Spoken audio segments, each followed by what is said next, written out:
Hello बेटा, कैसे हो आप सब लोग? ठीक। आज चलेगा हमारा लेक्चर नंबर 7 यानी इलेक्ट्रोकेमिस्ट्री का लेक्चर नंबर 7। अब से पहले आप 6 लेक्चर देख चुके हो, पढ़ चुके हो, सुन चुके हो। और छठा जो हमारा लेक्चर था वो था हमारा क्वालिटेटिव छोड़िए, मैं सबसे पहले बताता हूं। वो था हमारा इलेक्ट्रोलाइसिस। वो इलेक्ट्रोलाइसिस था जो मैंने आपको बताया था। तब इलेक्ट्रोलाइसिस में मैंने उसी टॉपिक में यानी लेक्चर नंबर 6 में बताया था कि इलेक्ट्रोलाइसिस के दो एस्पेक्ट हैं, ठीक है ना, एक क्वांटिटेटिव और एक क्वालिटेटिव। तो जिन बच्चों ने नहीं देखा है वो इलेक्ट्रोकेमिस्ट्री 06 करके टाइप करें, गूगल पर या यूट्यूब में आ जाएगा, भाई धर्मवीर सर और ब्रिलियंट एकेडमी पर आप देख रहे हो, ठीक है ना। तो इलेक्ट्रोलाइसिस के मैंने दो एस्पेक्ट बताए थे। नंबर 1 बताया था क्वालिटेटिव एस्पेक्ट्स और एक बताया था मैंने क्वांटिटेटिव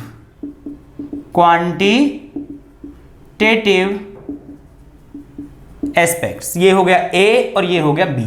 इसकी बात मैं कर चुका हूं, कौन से टॉपिक में कर चुका हूं?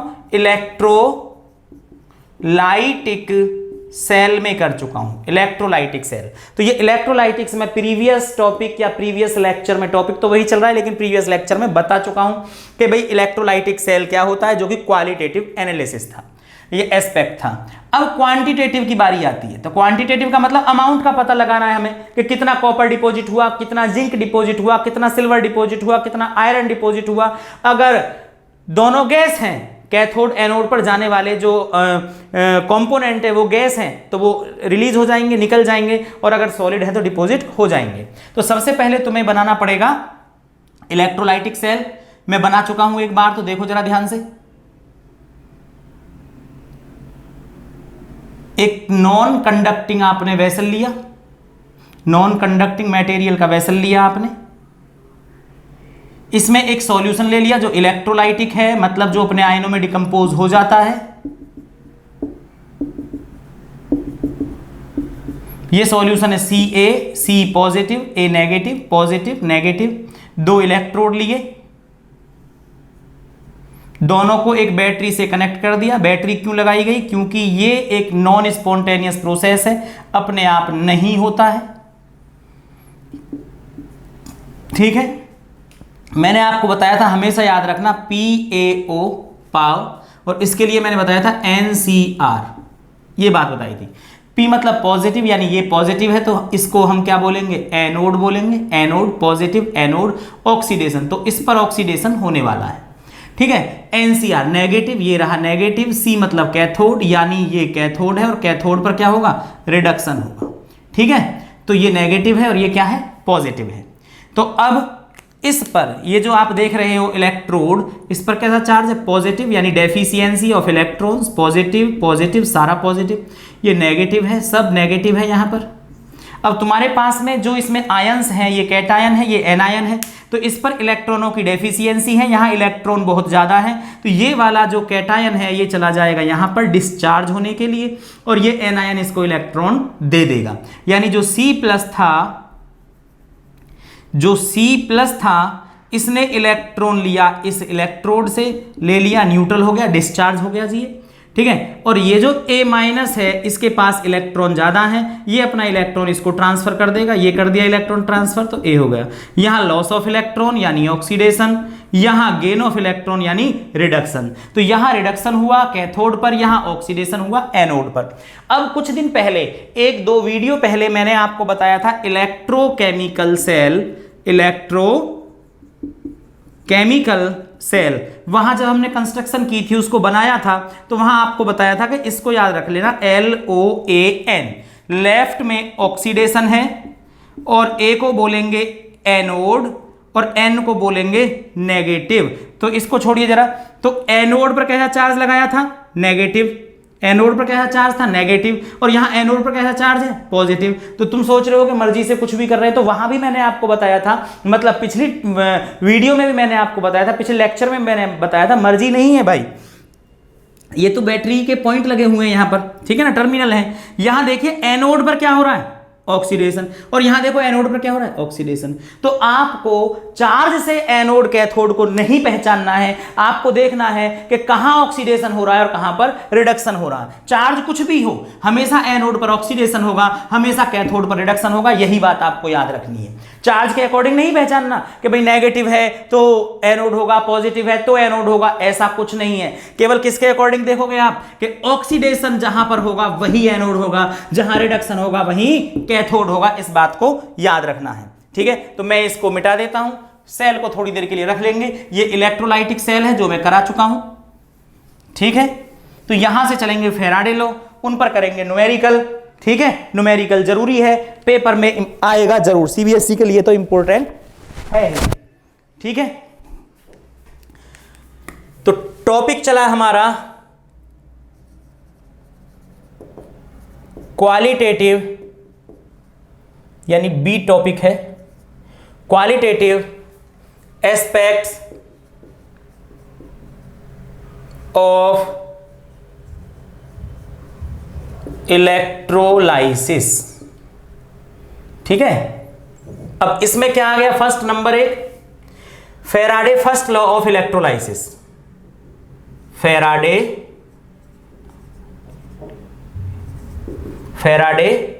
First law of electrolysis. Faraday first law of electrolysis, इसमें क्या बताया गया है, देखिए अगर ये इलेक्ट्रोड आपके एक्टिव हैं, ये वाला भी इलेक्ट्रोड एक्टिव है और ये वाला भी इलेक्ट्रोड एक्टिव है, तो मैंने आपको बताया था कि रिएक्शन रुक जाती है अगर इलेक्ट्रोड एक्टिव है, और ज्यादातर केस एक्टिव इलेक्ट्रोड के ही होंगे। ठीक है, न्यूमेरिकल में, फैराडेज लॉ में। तो अगर ये एक्टिव इलेक्ट्रोड है और ये भी एक्टिव इलेक्ट्रोड है, तो जो ऑक्सीडेशन रिडक्शन हो रहे थे वो अपना आप रुक जाएगी रिएक्शन, और जो इलेक्ट्रोड है उसी का ऑक्सीडेशन होने लगेगा और उसी का रिडक्शन होने लगेगा इलेक्ट्रोड का, जिसकी वजह से एक का मास लिबरेट होने लगेगा, यानी वो पतला होने लगेगा, और एक पर मास डिपॉजिट होने लगेगा। ये कब पॉसिबल है, ये कब संभव है, जब इसमें करंट फ्लो होगा। जब इसमें करंट फ्लो होगा, यानी मास लिबरेट होता है और मास डिपॉजिट होता है। ठीक है, कब, जब इसमें करंट फ्लो होता है। ठीक है, तो क्या लिखूं मैं, the amount of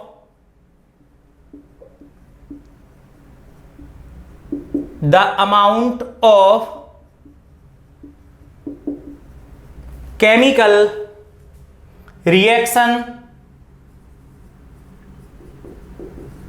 the amount of chemical reaction and hence the mass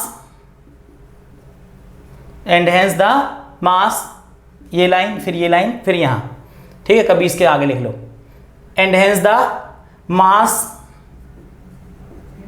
of any substance deposited, यहां पर डिपोजिट हो रहा है, ठीक है, और लिबरेटेड, यहां से रिलीज हो रहा है, मास हट रहा है, लिबरेट हो रहा है, छूट रहा है, इससे ये डिसॉल्व हो रही है और इस पर मास डिपोजिट हो रहा है। The mass of the substance is liberated और डिपोजिटेड, लिख दिया, किसी ना किसी इलेक्ट्रोड पर, at any electrode, at any electrode is directly proportional to the quantity of electricity passed through the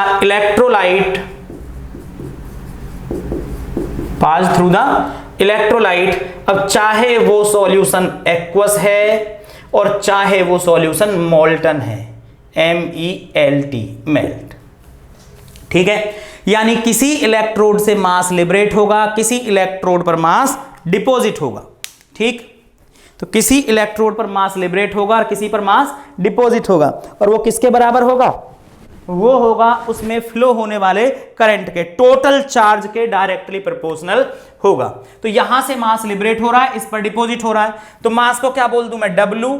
तो W is directly proportional to the Q according to definition, according to definition.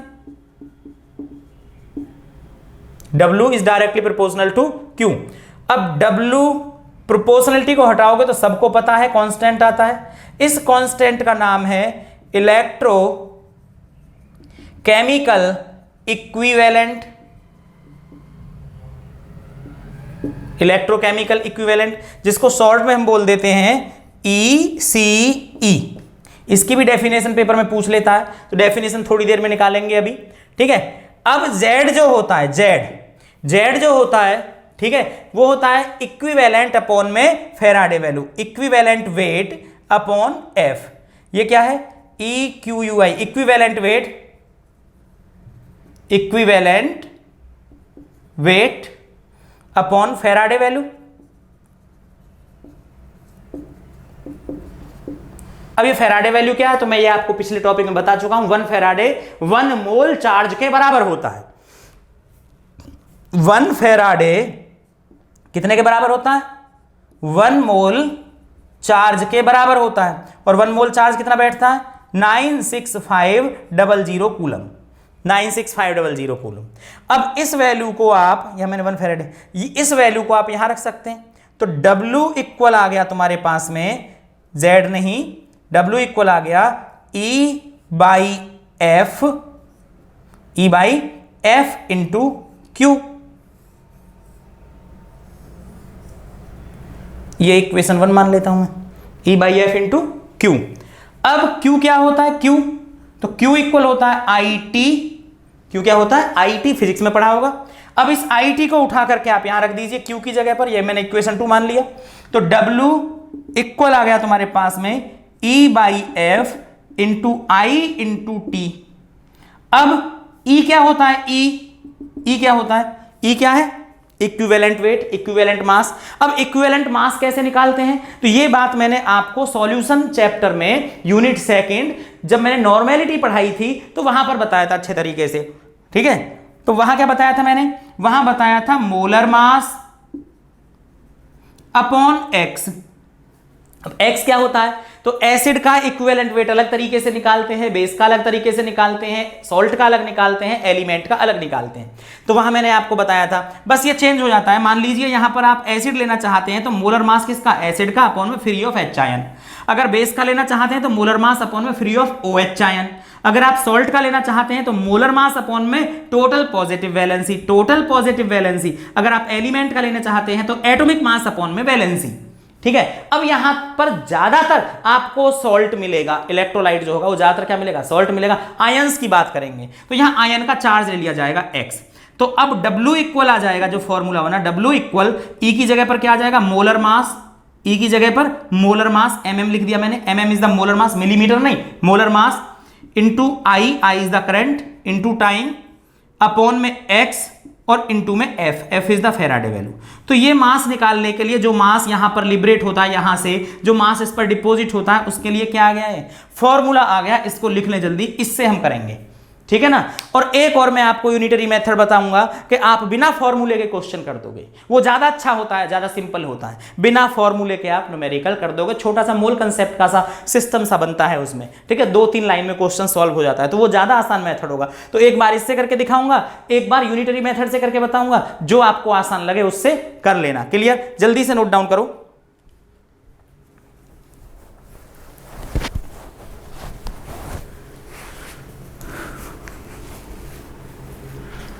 ठीक है, मिटा दें। मैंने आपसे बोला था इलेक्ट्रोकेमिकल इक्विवेलेंट की डेफिनेशन पूछ सकता है, तो अभी फॉर्मूला निकल के आया है। हम अभी इलेक्ट्रोकेमिकल इक्विवेलेंट की डेफिनेशन की बात करें, तो मिटा रहे हैं इसको बच्चे।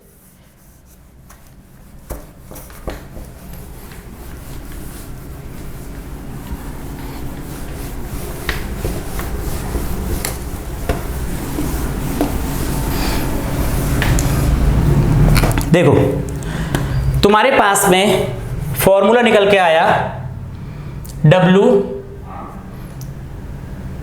Is directly proportional to Q।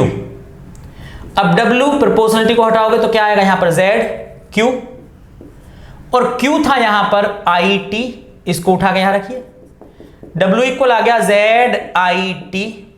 अगर मैं ये मान लूं कि I कितना है 1 एम्पियर और T कितना है 1 सेकंड, इसका मतलब इस सॉल्यूशन में ठीक है ना, इस सॉल्यूशन में अगर 1 एम्पियर का करंट 1 सेकंड के लिए फ्लो होगा तो इलेक्ट्रोकेमिकल Z के बराबर होगा, मतलब W के बराबर होगा। अब W इक्वल फ्रॉम इक्वेशन 2, तो W इक्वल कितना आ जाएगा Z इंटू 1, तो W इक्वल कितना आ गया Z। ठीक है, तो अगर इस सॉल्यूशन में 1 एम्पियर का करंट 1 सेकंड के लिए फ्लो करते हैं तो इलेक्ट्रोकेमिकल इक्विवेलेंट किसके बराबर होगा, W के बराबर होगा। तो ECE electrochemical equivalent, inverted comma लगा दिया मैंने, ठीक है, electrochemical equivalent of a substance, इसकी डेफिनेशन पेपर में पूछ लेते हैं Z की, of a substance may be defined as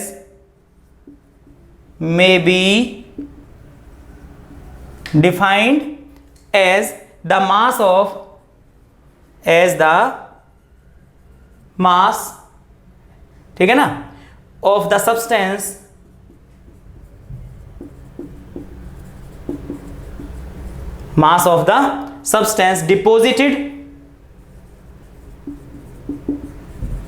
deposited, क्योंकि इस पर मास क्या हो रहा है, डिपोजिट हो रहा है, when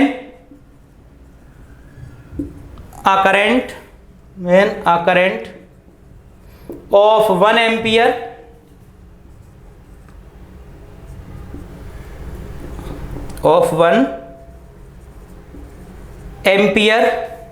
is passed for 1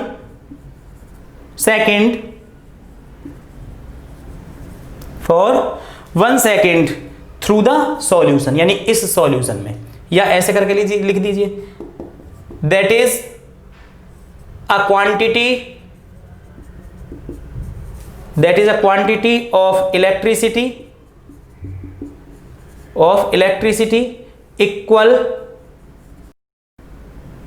equal to 1 coulomb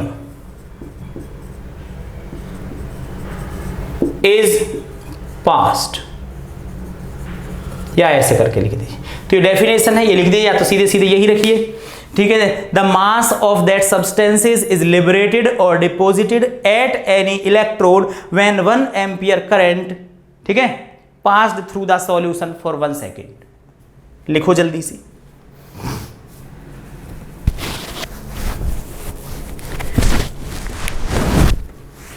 लिख लिया? अभी 1 मिनट मिटा दें। तो ये जो आपने देखा ये फर्स्ट लॉ था फैराडे का। अभी मैं सेकंड लॉ बताऊंगा और उसके बाद चलेंगे न्यूमेरिकल। मिटा दें इसको।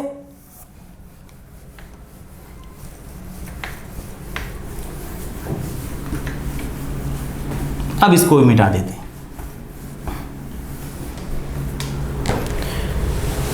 फैराडे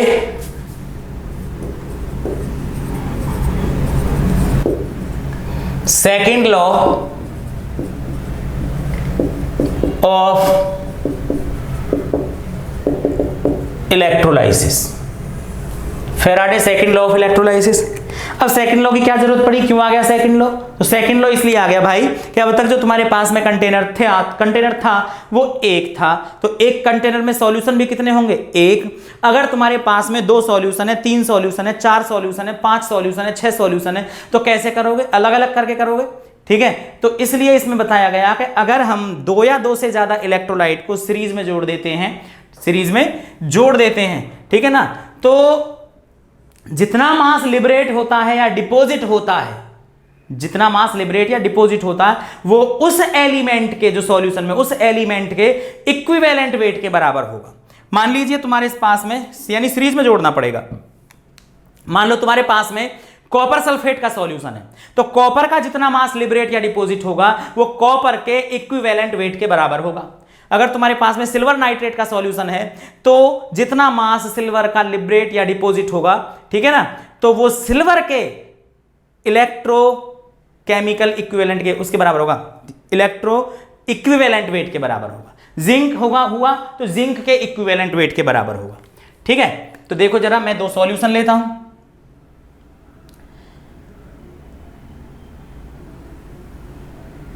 एक कंटेनर, दूसरा कंटेनर,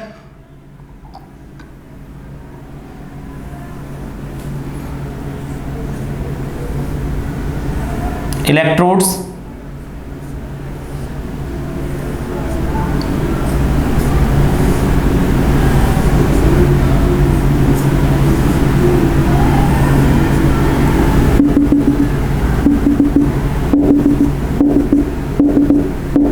सॉल्यूशन,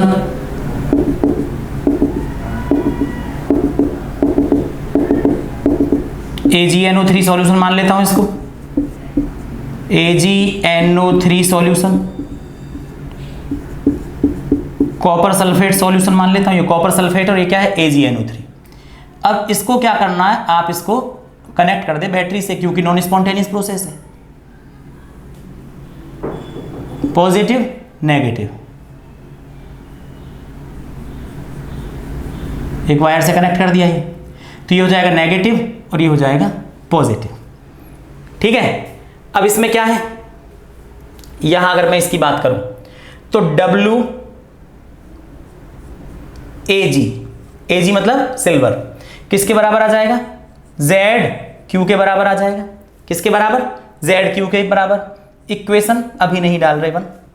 अब Z जो होता है, Z इलेक्ट्रोकेमिकल इक्विवेलेंट होता है, किसके बराबर होता है, इक्विवेलेंट मास अपॉन में फेराडे वैल्यू, तो Z इक्वल हो जाएगा E अपॉन में फेराडे, E अपॉन में फेराडे। तो E किसका है, Ag का, तो इसको मैं Z की जगह पर रख दूं, तो WAG इक्वल Z की जगह पर क्या आ गया, EAG upon Faraday into Q, equation 1। कोई दिक्कत यहां तक। अगर मैं इसकी बात करूं कॉपर की, तो WCU इक्वल ZQ, अब Z ये आ जाएगा, तो WCU इक्वल कितना आ जाएगा, ECU upon F into Q, equation आ गई 2। अब एक में 2 का कर दो डिवाइड, एक इक्वेशन में कर दो 2 का डिवाइड, तो कितना आ जाएगा, F से F कट जाएगा, Q से Q कट जाएगा, तो WAG अपॉन में WCU equal EAG upon ECU। इसका मतलब क्या हुआ कि वेट किसका वेट, सिल्वर का वेट जो इसमें था, सिल्वर का वेट किसके बराबर है, उसी के इलेक्ट्रोवेलेंट वेट के बराबर। ठीक है ना, ग्राम इक्विवेलेंट वेट के बराबर। इसका जो वेट है, इसका जो मास है, वो किसके बराबर है, ग्राम इक्विवेलेंट वेट के बराबर। इसका मतलब ये हुआ कि अगर हम इलेक्ट्रोलाइट्स को सीरीज में जोड़ देते हैं, अगर हम इलेक्ट्रोलाइट्स को सीरीज में जोड़ देते हैं, ठीक है ना, तो जितना मास लिबरेटेड या डिपॉजिट होगा, जितना मास लिबरेटेड या डिपॉजिट होगा, वो उन्हीं के इक्विवेलेंट वेट के बराबर होगा। ये Ag तो ये भी Ag, ये Cu तो ये भी Cu। ठीक है, तो किसी इलेक्ट्रोड का मास जितना लिबरेट या डिपॉजिट होगा, एक्टिव इलेक्ट्रोड की बात कर रहे हैं, ठीक है, तो वो उन्हीं के ग्राम इक्विवेलेंट वेट के बराबर होगा। ठीक है, किसके बराबर होगा, ग्राम इक्विवेलेंट वेट के बराबर। तो यही डेफिनेशन लिखनी है आपको। When the same quantity, definition बोल रहा हूं, व्हेन द, अब सीरीज में है तो करंट तो सेम फ्लो होगा, जितना इसमें है इतना उसमें बराबर है, क्योंकि सीरीज में जुड़े हुए कम या ज्यादा हो नहीं सकता। When the same quantity of electricity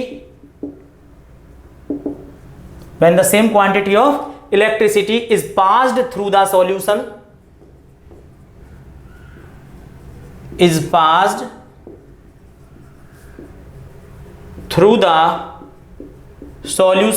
of different electrolytes are connected in series, यानी इनको तुमने डिफरेंट इलेक्ट्रोलाइट किस में कनेक्ट कर लिया, सीरीज में कनेक्ट कर लिया। द मासेज, तो इसका मास जो लिबरेट या डिपॉजिट हो रहा है किसके बराबर है, इक्विवेलेंट वेट के बराबर। The masses of the substance, the masses of the substance produced at the electrode are directly proportional to their equivalent weight। किसके बराबर आ गया, इक्विवेलेंट वेट के बराबर आ गया। तो भाई जल्दी से डेफिनेशन लिखें, ये बनाएं और ये लिखें जो इसका फॉर्मूला निकल गया। जल्दी करो,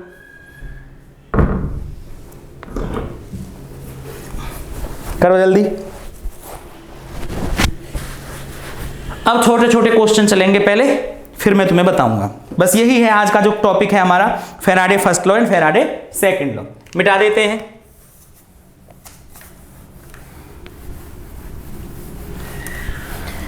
तो यही टॉपिक था क्वांटिटेटिव में, फैराडे फर्स्ट लॉ और फैराडे सेकंड लॉ। अब इसके छोटे छोटे से क्वेश्चन कराएंगे, एक फॉर्मूले से कराऊंगा तुम्हें, फिर यूनिटरी मेथड बताऊंगा। यूनिटरी ज़्यादा आसान होता है, उससे करेंगे। बड़ा छोटा सा एक क्वेश्चन लेता हूं मैं, ज़्यादा नहीं। क्वेश्चन क्या है, बाहर से किसी बच्चे के रोने की आवाज़ आ रही है, देखो। हाउ मच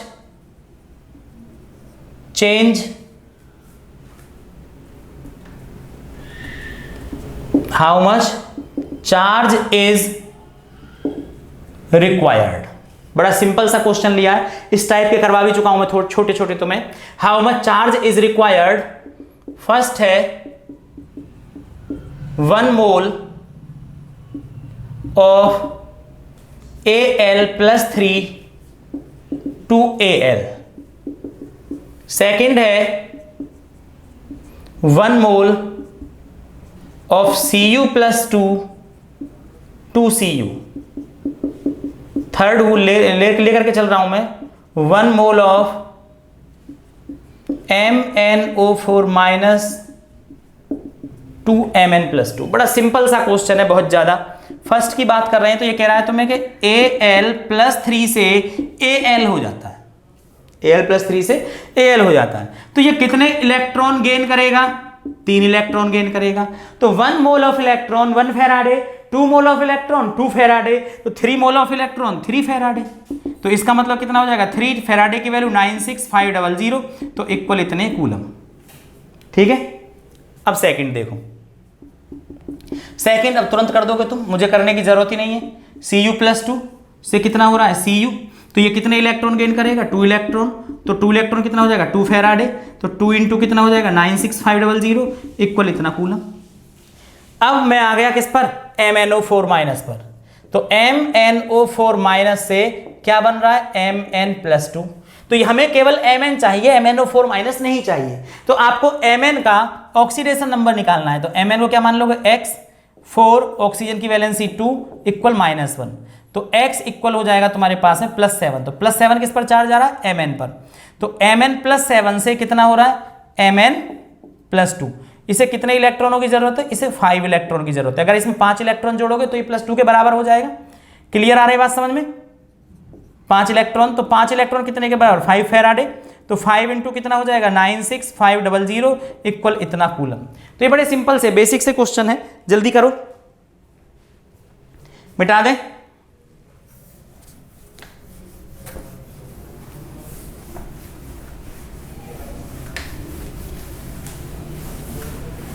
मिटा दिया। अगला देखो जरा, अगले क्वेश्चन में क्या कह रहा है, अगले में कह रहा है क्वेश्चन में calculate the charge in coulombs. Calculate the charge in coulombs required for oxidation of, required for oxidation of. तो क्या कह रहा है जी इसमें, फर्स्ट में 2 moles of H2O से बनाना है O2. Second 1 mole of FeO से बनाना है Fe2O3. बोर्ड में आ चुका है 2011 में. ठीक है, तो बहुत साल हो गई आए हुए, इसकी बात देख लो. ठीक है, कूलम्स में आपको फाइंड करनी है. H2O से क्या बनाना है, O2. जब आप H2O को डिकम्पोज करोगे तो किस में डिकम्पोज होगा, 2H आयन प्लस में O-2. देख लो. ठीक है, O2 बनाना है, 2O2 नहीं, केवल O2 बनाना है. ठीक है, अब यहां की अगर मैं आपसे बात करूं तो कुछ बच्चे सोच रहे होंगे कि भाई H2O तो ऐसे टूटता है, H आयन और OH माइनस. ठीक है, तो ये जो मैंने लिखा है वो यही है, अगर तुम ध्यान से देख पा रहे हो, क्योंकि OH को फिर से डिकम्पोज करो तो H आयन प्लस में ऑक्सीजन -2, दोनों को ऐड करो तो OH से OH कैंसिल, तो H2O किस में टूट जाएगा, 1 और 1 2, 2H आयन प्लस में ऑक्सीजन -2. क्लियर है बात. अब हमें जो O2 मिलने वाला है वो इससे तो नहीं मिलने वाला, तो किससे मिलेगा, इससे. तो ऑक्सीजन -2, किसकी बात कर रहा है, 2 मोल्स की बात कर रहा है. ऑक्सीजन -2 अगर ये 2 इलेक्ट्रॉन रिलीज कर दे तो क्या बन जाएगा, O2. यहां कितना है, 1 ऑक्सीजन, यहां कितना है, 2 ऑक्सीजन, तो मैं इसको क्या कर दूंगा, हाफ, तो प्लस में कितना, 2 इलेक्ट्रॉन. ये मोल कितना है, 1 मोल. 1 मोल कितने इलेक्ट्रॉन रिलीज कर रहा है, 2. 1 मोल कितने इलेक्ट्रॉन रिलीज कर रहा है, 2. तो 2 मोल कितने करेंगे, 4. तो यानी इनका जो आया वो आया 4 मोल चार्ज, और 4 मोल चार्ज कितने के बराबर, 4 फैराडे के बराबर. तो 4 इंटू कितना आ जाएगा, 96500 इक्वल इतना कूलम. बात आ गई समझ में. अगला क्वेश्चन कह रहा है 1 मोल ऑफ FeO. सेकंड की अगर मैं बात करूं साथ के साथ, तो FeO से क्या बन रहा है, Fe2O3. तो सबसे पहले आप Fe का ऑक्सीडेशन नंबर निकाल लें. तो Fe को क्या मान लूंगा मैं, x -2 बराबर 0. तो x साफ साफ दिख रहा है तो मैं +2 आ चुका है. यहां Fe को क्या मानूंगा, x में कितने से मल्टीप्लाई, 2 से, 2x प्लस 3 ऑक्सीजन -2 बराबर 0. तो 3 2 जा 6, तो 2x इक्वल 6, x इक्वल कितना आ गया, 3. तो यहां Fe पर कितना चार्ज है, +2. यहां Fe पर कितना चार्ज है, +3. तो यहां Fe पर कितना है, +3, यहां है 2. ऑक्सीडेशन की बात कर रहा है तो इसको 1 इलेक्ट्रॉन रिलीज करना होगा, माइनस इलेक्ट्रॉन, या इसको यहां लिख दो प्लस इलेक्ट्रॉन. तो कितने के बराबर, 1 फैराडे के बराबर. तो 1 इंटू कितना आ गया, 96500 कूलम इक्वल इतना. तो क्लियर आ रही है बात समझ में. ठीक है, तो दोनों पार्ट हुए, जल्दी करें 1 सेकंड में.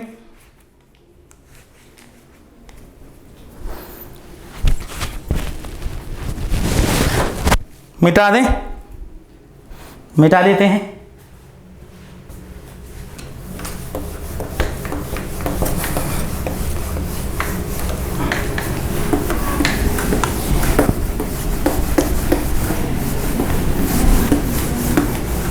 ठीक है बच्चों, अब एक क्वेश्चन लिखता हूं.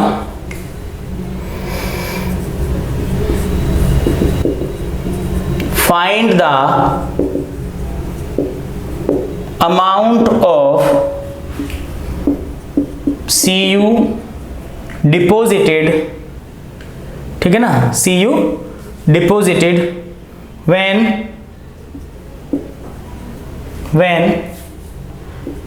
5 ampere current is used या passed, is used for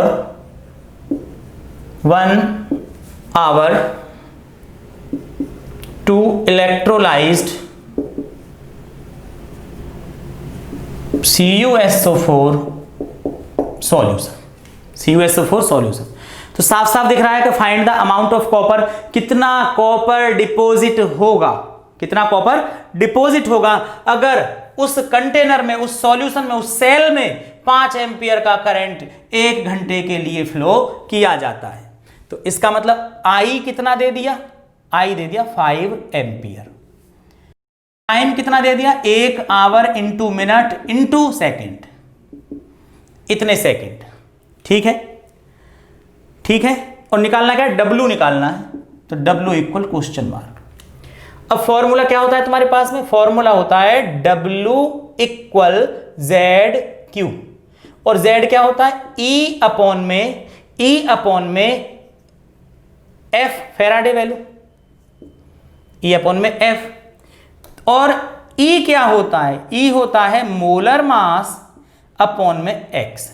तो मैं पुट कर रहा हूं सब, तो W इक्वल आ गया तुम्हारे पास में, Z की जगह पर मैं पुट करूंगा E molar mass upon X into F into Q, और Q होता है IT, Q होता है IT, I into T। W equal molar mass होता है कॉपर का 63.5, I है 5 एम्पियर, टाइम है 1 इंटू 60 अपॉन एक्स। अब एक्स की बारी सुन लो, तो कॉपर सल्फेट की बारी आई, कॉपर सल्फेट डिकम्पोज होगा Cu+2 प्लस में SO4-2।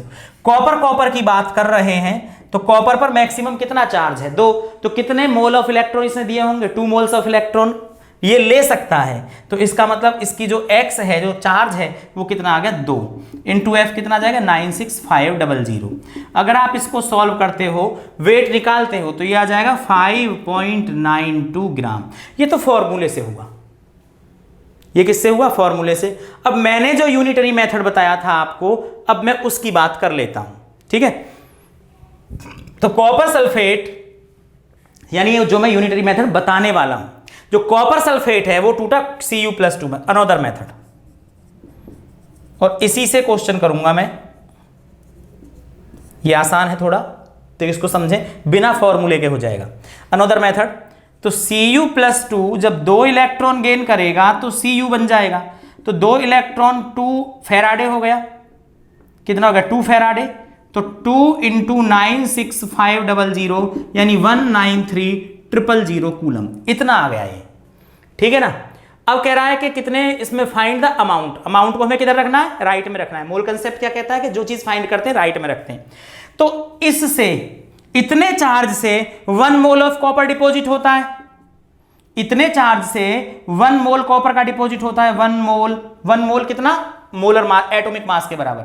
तो 193000 coulomb is required to deposit कितना, 63.5 ग्राम। एक कूलम से कितना हो जाएगा, एक कूलम से हो जाएगा 63.5 अपॉन 193000, ठीक है। Q इक्वल IT, तो I कितना है तुम्हारे पास में, ये इससे कितना हो जाएगा, क्योंकि Q इक्वल IT निकाल लोगे, Q इक्वल IT, तो I कितना है 5 इंटू 60 इंटू 60, तो 18,000 आ जाएगा, ठीक है। तो 18,000 कूलम से कितना,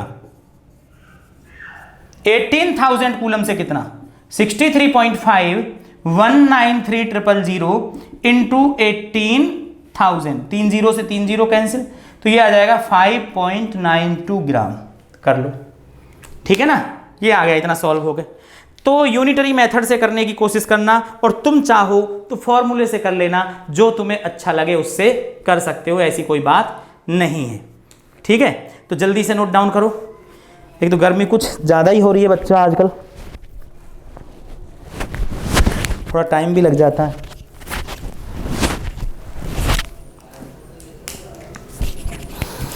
माइक भी निकल गया पसीने पूछने में, ठीक है, मिटा दें। अगला क्वेश्चन करते हैं। क्वेश्चन बहुत सारे हो सकते हैं, बस तुम्हें कंसेप्ट को समझना है, ठीक है।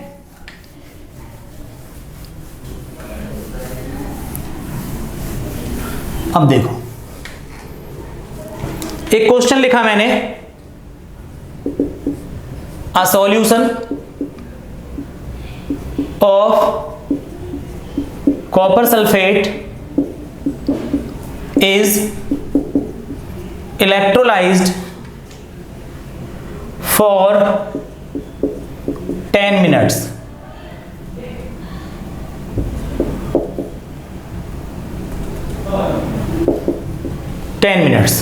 ठीक है, with a current of 1.5 ampere. What is the mass of Cu deposited at the cathode? बिल्कुल सेम है। सबसे पहले Q equal I T, I is this, time is this, into 60, 900 coulomb. Clear? दूसरा सॉल्यूशन है कॉपर सल्फेट, किसमें decompose होगा? Cu+2 SO4 -2। क्या चाहिए? Cu+2। कॉपर डिपॉजिट हो रहा है, 2 इलेक्ट्रॉन गेन करेगा तो कितना आ जाएगा? Cu हो गया डिपॉजिट, डिस्चार्ज हो गया ना, डिपॉजिट हो जाएगा। तो कितने के बराबर? 2 फैराडे के बराबर, 2 × 96500 193000 कूलम। तो 193000 कूलम किसके बराबर है? 1 मोल के। तो 1 मोल कॉपर डिपॉजिट हो रहा है, तो 193000 coulomb is required to deposit कितना? 63.5 ग्राम। एक कूलम से कितना हो जाएगा? 63.5 अपॉन में 193000 ग्राम। ग्राम चल रहा है इधर, जो चीज निकालते हैं उसे राइट में रखते हैं, ये मोल कंसेप्ट का रूल है। ठीक है, तो 900 कूलम से कितना, इससे कितना, तो 900 कूलम से कितना हो जाएगा? 63.5 193000 और इनटू में 900 इक्वल इतने ग्राम कर लोगे, 0.24 समथिंग ग्राम आएगा। ठीक है, लिख लोगे, मिटा दें। अब एक क्वेश्चन और आपको बता रहा हूं, ठीक है, इंपॉर्टेंट क्वेश्चन है, एक्सरसाइज का क्वेश्चन है, एनसीईआरटी की एक्सरसाइज का क्वेश्चन। लेंदी है, सॉल्यूशन छोटा है। इसमें बोल रहा है 3 इलेक्ट्रोलाइट है, तीनों को सीरीज में कनेक्ट कर दिया गया है। 3 electrolytic cells question, 3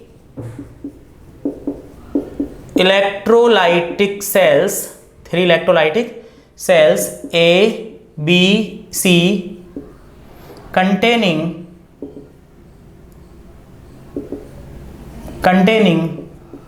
solution of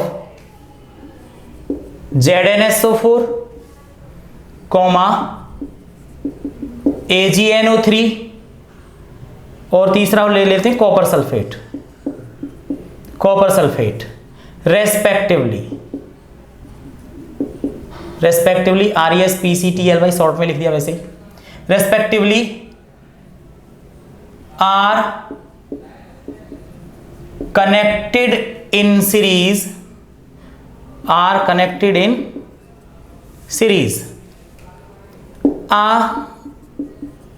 a steady current of कितना? 1.5 ampere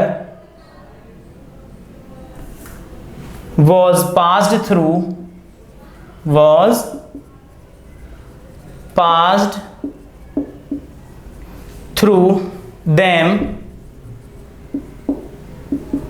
until 1.45 gram of Ag deposited at the cathode of cell B. How long did the current flow?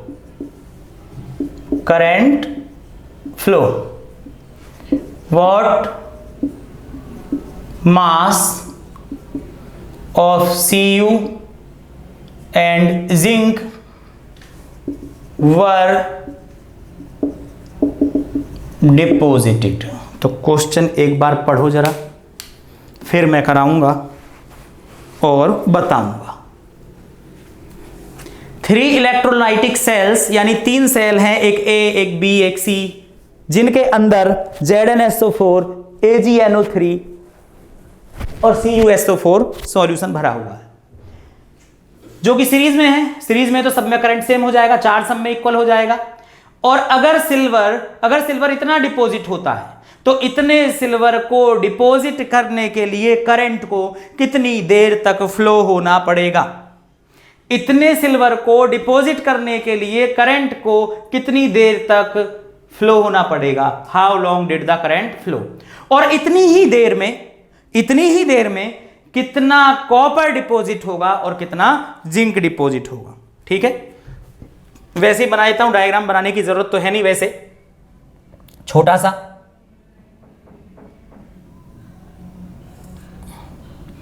एक सेल, 2, 3, ठीक है। इलेक्ट्रोलाइट बोल रहा हूं, इलेक्ट्रोड को। देखो गर्मी ने क्या हाल कर दिया, इलेक्ट्रोड को इलेक्ट्रोलाइट बोल रहा हूं। इलेक्ट्रोड,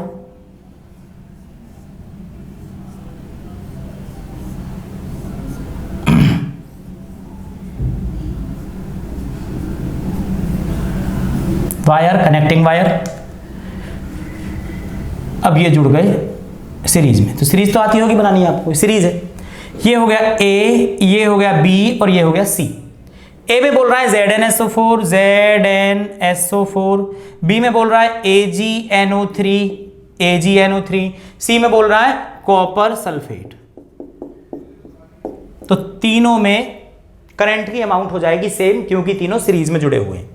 ये कह रहा है कि अगर सिल्वर इतना डिपॉजिट होता है, अगर सिल्वर, ये रहा सिल्वर, यहां डिपॉजिट हो रहा है सिल्वर, ये सिल्वर है ना, तो ये सिल्वर डिपॉजिट हो रहा है कितना? 1.45 ग्राम। तो इतने सिल्वर को डिपॉजिट होने में कुछ तो समय लगा होगा, तो बताओ वो टाइम कितना है? एक बात। और ऐसा तो है नहीं कि सिल्वर ही डिपॉजिट हो रहा है, यहां पर भी कॉपर डिपॉजिट हो रहा होगा, यहां जिंक डिपॉजिट हो रहा है। तो बताओ जिंक कितना डिपॉजिट होगा और कॉपर कितना डिपॉजिट होगा? बस ये सिंपल सी बात है और कुछ नहीं है इसमें। समझ में बात आ गई? तो सिल्वर की कहानी कह रहा है तुमसे, यहां से चल देते हैं हम, ठीक है। तो चलो यहां से चल देते हैं। AgNO3 किस में डिकम्पोज होगा? Ag plus NO3 minus. अब जो Ag+ है, इसे एक इलेक्ट्रॉन की जरूरत है डिपॉजिट होने के लिए, डिस्चार्ज होने के लिए, यानी Ag 1 इलेक्ट्रॉन हो गया 1 फेराडे के बराबर। 1 फेराडे हो गया 96500 कूलम के बराबर, यानी 96500 कूलम से 1 मोल सिल्वर डिपॉजिट होता है। कितना? 1 मोल सिल्वर। और 1 मोल कितने के बराबर? उसके एटॉमिक मास के बराबर। तो 96500 coulomb is required to deposit कितना सिल्वर? सिल्वर का एटॉमिक मास कितना? 108 ग्राम। ठीक है, अब मुझे निकालना है चार्ज, तो चार्ज को रखूंगा राइट में, मास को रखूंगा लेफ्ट में। थोड़ी सी मिस्टेक, सही करते हैं। यानी 108 ग्राम Ag डिपॉजिट बाई कितने से? 96500 कूलम। 1 ग्राम कितने से हो जाएगा? 96500 अपॉन 108। और 1.45 ग्राम कितने से डिपॉजिट होगा? कहां गया 1.45? ये रहा 1.45। तो 1.45 ग्राम कितने से डिपॉजिट होगा? 96500 108 इंटू 1.45 ग्राम। तो ग्राम नहीं, यहां कूलम आ रहा है, कूलम। इस सब को तुम क्या कर दोगे? सॉल्व कर लोगे, तो कितना आ जाएगा? 1245.60 कूलम। ठीक है, तो यहां थोड़ी सी कैलकुलेशन सही कर लेना, 1295.6 कूलम। तो ये क्यू आ गया। क्या आ गया? ये क्यू आ गया। क्या आ गया? क्यू आ गया। अब क्यू तुम्हारे पास में जब आ चुका है, एक कहानी क्लियर हो गई चार्ज, तो क्यू इक्वल होता है आई टी। क्यू इक्वल क्या होता है? I T. और क्या कह रहा है तुमसे, टी निकालिए, how long did the current flow, कितनी देर तक करंट फ्लो होगा, तो टी इक्वल हो जाएगा Q अपॉन आई, और टी इक्वल हो जाएगा तुम्हारे पास में Q कितना है 1295.6 अपॉन आई इज द 1.5 का करंट फ्लो कर रहे थे। जब तुम इसको डिवाइड कर लोगे तो ये लगभग तुम्हारे पास में आना चाहिए कितना, जो भी आ जाएगा 800 के आसपास या 700 के आसपास, जितना भी आ जाएगा इसको कर लेना आप, ठीक है। तो टाइम आ गया इतना सेकंड, इतना सेकंड कर लोगे ना।